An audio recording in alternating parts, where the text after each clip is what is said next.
Hey guys, welcome back to the channel. My name is Brian and I am the horror show host. And today I am taking a look at the movies I watched in the month of August 2020. I shall talk about them individually starting now. So the first one I watched was Deep Blue Sea 2.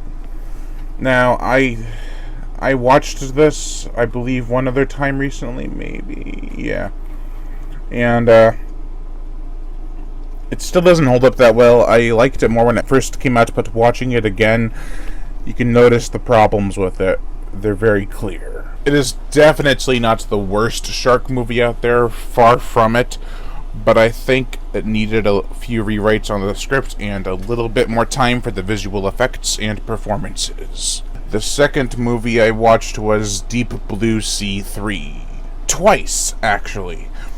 I'm loving this movie. Every time I watch it, I love it more and more. Sure, there are some problems with it, and it is not as good as the first one, but it is definitely, in my opinion, more enjoyable. That doesn't make it the better movie, though. Everything from the cast, acting, effects, writing, it's all pretty solid. Disclaimer, I had one of those, I thought that if they had this option already, then why didn't they use it and stop all the carnage before it even happened moment. But I watched it again and I found out that I was completely wrong because there was a scapegoat. A well-written scapegoat, but a scapegoat. The fourth movie I watched was The Quiet Ones. Now, this is from director John Pogue, who directed Deep Blue Sea 3. And this was around the time I was interviewing him. Not the same day, probably a couple days before. And I gotta say, it's okay. Not the most memorable or even creepiest paranormal movies, but it is still a atmospheric, strongly, I want to say, scientific approach to the paranormal, but it could have been a little better. The fourth movie I watched, which I still need to write a review for, is Demonoid. I watched this twice, one with the, I believe it's the international version, and the English version, and both of them are bad. This is a bad movie, but it's enjoyably bad. It's about a severed hand. The poster makes you think otherwise, but it's a severed hand that's possessing and killing people. Okay. The fifth movie I watched was The Woman in Black from 1989. Now, I bought the Blu-ray and I forgot that it was Region 2, so I was like, oh great, now I can't watch it on my computer.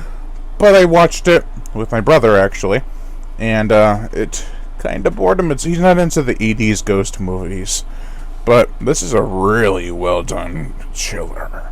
It's got a lot of atmosphere build up and scary scenes, as well as no jump scares. Perfect. A lot of 80s movies back in the day, they either had a lot of jump scares or no jump scares.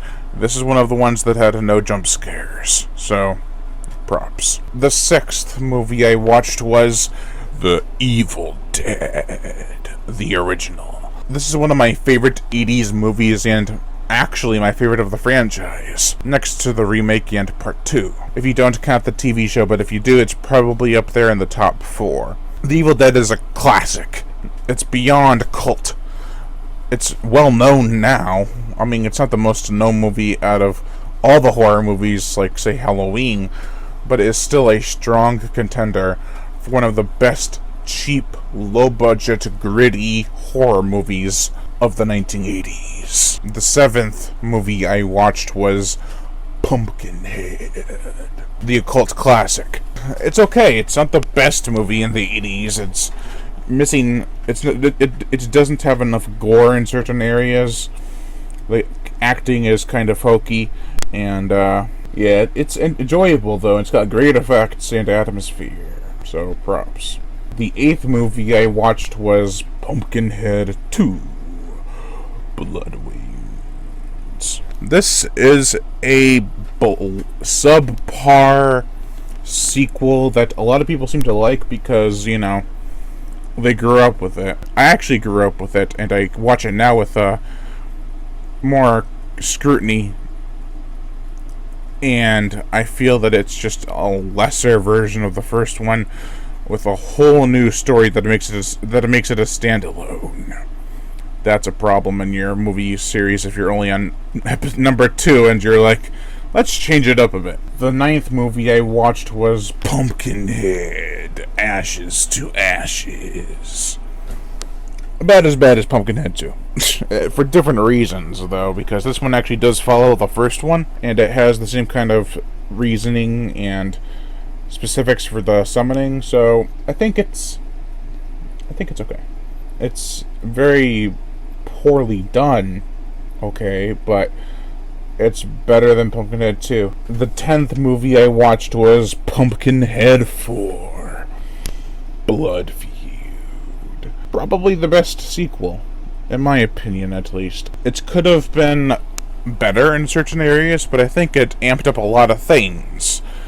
Such as screen time with Lance Henriksen and the Witch actually talking to each other for the first time since the original, as well as the gore and the carnage and the body count. It's like, oh my god, you amped up everything. It's actually a really fun time. It knows what it is and has fun with it. The 11th and final movie I watched in the month of August 2020 was Robowar. Oh boy, Robowar. Now you watch this movie and from the get-go it's bad. But as it goes on, it gets really boring, slow, tedious. The pacing is really bad in this movie, but once you get near the end, it picks up again and it gets crazy. I mean, they just walked through that jungle for maybe 30 minutes of the film, with some decent music and some poor music. So bad it's good, but it's actually almost so bad it's bad. But I still enjoy it.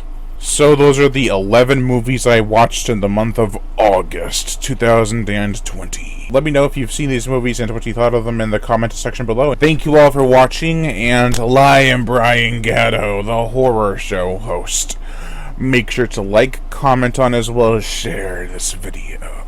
Like my Facebook fan page and support me on Patreon, where even $1 a month will help keep this channel going on strong, and I'd greatly appreciate it. Plus, you'll also get access to body counts and other music videos that you can't get on YouTube, but because of copyright and age restriction, also hits that notification bell, and as always, subscribe.